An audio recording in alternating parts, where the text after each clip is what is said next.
Salam, hər vaxtınız xeyir olsun. Gəlin sizlərlə belə bir imtahan sualını həll edək. Çarpaz tozlanma nəticəsində əmələ gələn çiçəkli bitkinin toxumunun endosperm hüceyrəsində 29, rüşeym hüceyrəsində isə 18 xromosom olarsa, bu toxumun qabıq hüceyrəsində neçə xromosom olar? İlk öncə gördüyümüz kimi birincidə endosperm deyir. Endosperm triploiddir, 3 endir. Yəni 2 xromosom dəsli mərkəzi hüceyrə 1 xromosom dəsli spermin birləşməsindən yaranır. Rüşeym hüceyrəsi isə diploid olur. Burada 1 yumurta hüceyrə və 1 sperm iştirak eləyir.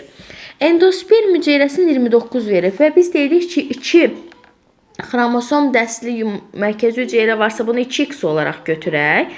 Üzərinə də 1 xromosom dəsli sperm gəldikdə şərt olaraq 29 veribdir.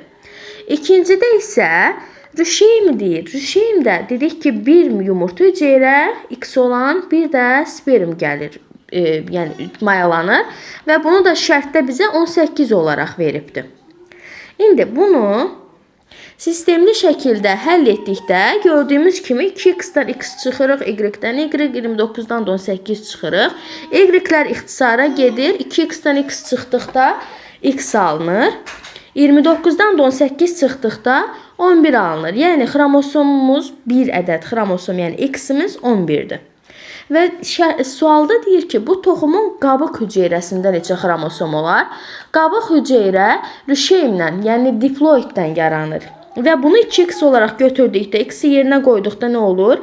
2 vurulsun 11 sayda, o da eləyir ümumilikdə 22 xromosom, yəni C variantı.